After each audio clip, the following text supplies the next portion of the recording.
Good morning friends, मेरा भी Sahu sir. तो अपना चैप्टर चल रहा था ITF इनवर्स ट्रिग्नोमेट्रिक फंक्शन। इसका पार्ट 3 कल हमने देखा था। इसमें हमने क्या क्या देखा, प्रिंसिपल वैल्यू निकालने के लिए कुछ क्वेश्चंस मैंने किए थे आपको, है ना। तो ये सभी की प्रिंसिपल वैल्यू ब्रांच आपको मैंने बताई, और फिर ये प्रिंसिपल वैल्यू ब्रांच की हेल्प से हम प्रिंसिपल वैल्यू किसी भी इनवर्स ट्रिग्नोमेट्री की फंक्शन की कैसे फाइंड करते हैं। ये कल जो प्रॉब्लम किए थे वो ये हैं, है ना। अब इसके बाद मैंने कल आपको कहा था कि अब हम पढ़ेंगे प्रॉपर्टी ऑफ ITF, है ना, इनवर्स ट्रिग्नोमेट्रिक फंक्शन की प्रॉपर्टीज़। तो उसी में मैं फर्स्ट प्रॉपर्टी आपको लेके आया हूँ कि जब ट्रिग्नोमेट्रिक कोई भी ट्रिग्नोमेट्रिक फंक्शन है उसमें ट्रिग्नोमेट्रिक इनवर्स फंक्शन होता है, तब उसकी क्या ऐसी प्रॉपर्टी होती है, उसके ग्राफ कैसे ट्रेस होते हैं। तो ये मैं आपको आज समझाऊंगा। ग्राफ ट्रेस करना आपकी बुक में नहीं है, पर ये कॉम्पिटिटिव एग्ज़ाम के हिसाब से बहुत ही इम्पोर्टेंट है। ग्राफ की हेल्प से ये चैप्टर बहुत ही ईजी है ना। और आप कोई भी न्यूमेरिकल प्रॉब्लम जो है ग्राफ की हेल्प से बहुत ईजीली आंसर उसको ला सकते हो। MCQs में जो जी मेंस या एडवांस में होते हैं उसके लिए बहुत यूज़फुल रहते हैं ग्राफ, है ना।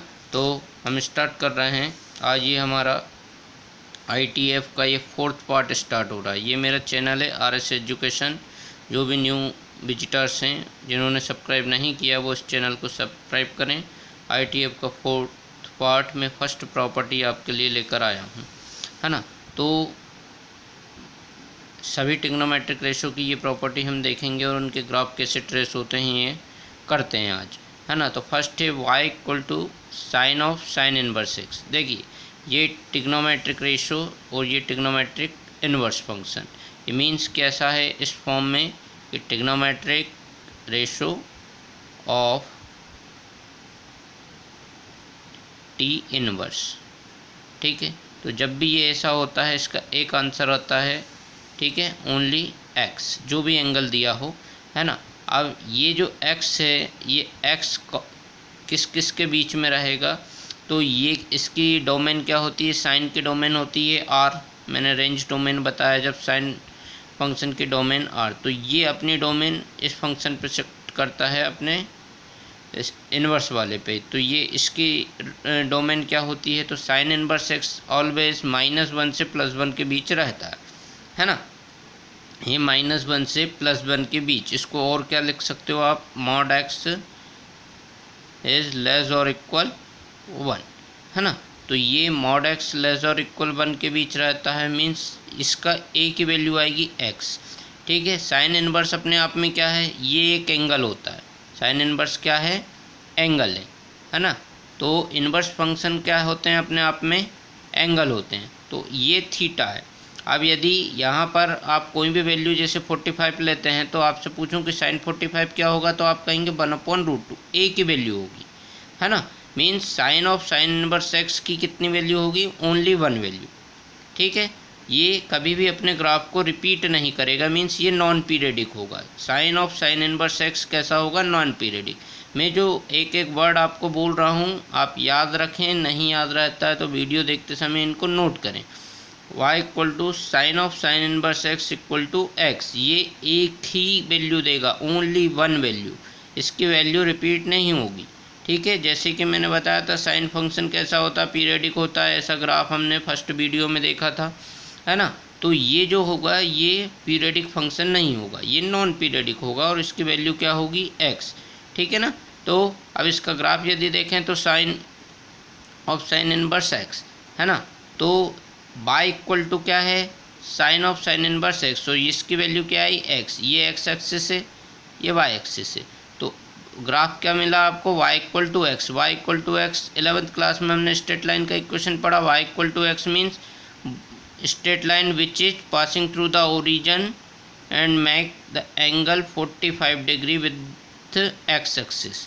तो ये 45 डिग्री एंगल को बनाते हुए यहाँ से, और ये कहाँ से कहाँ तक रहेगी, ओनली -1 to +1, है ना। तो ये x एक्सिस का 1 और ये x एक्सिस का -1।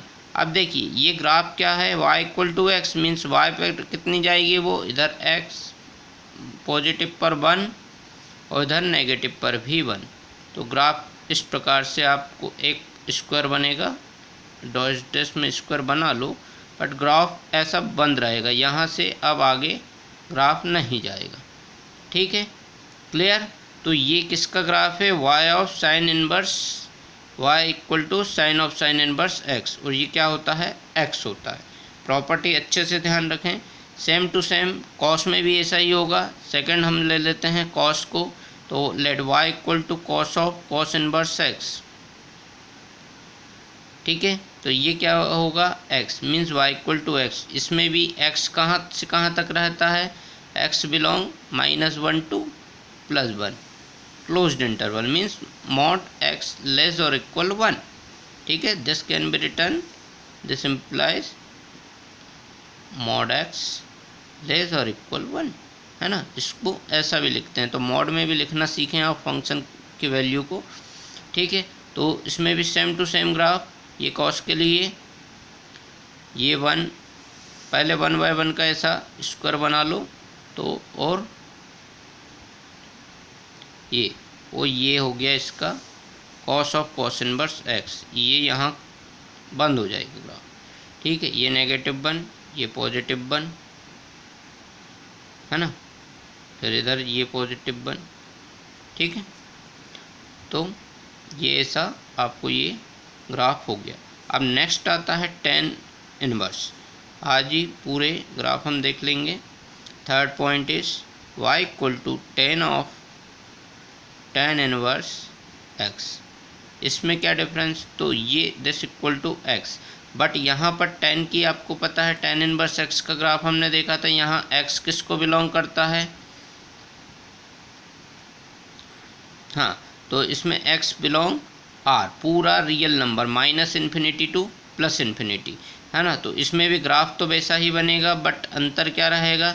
ये ग्राफ सीधा ऐसा जाएगा, सीधा नॉन स्टॉप, कोई इसमें ब्रेक नहीं रहेंगे, ऐसा कोई लिमिट नहीं इसके लिए कि ये -1 से +1 के बीच जाए, है ना। तो इसमें ऐसा एरो रहेगा। तो ये y equal to y of tan inverse x, क्यों? बिकॉज x से बिलोंग r, रियल नंबर, इधर भी इन्फिनिटी तक, इधर भी इन्फिनिटी तक, है ना।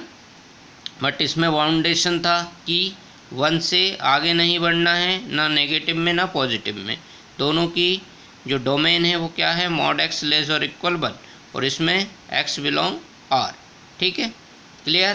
तो y equal to tan of tan inverse x भी यही रहेगा, है ना, और कॉट भी यही रहेगा, तो सेम रहेंगे। तो मैं इसी को लिख देता हूँ कि y equal to tan of tan inverse x और y equal to cot of cot inverse x, है ना।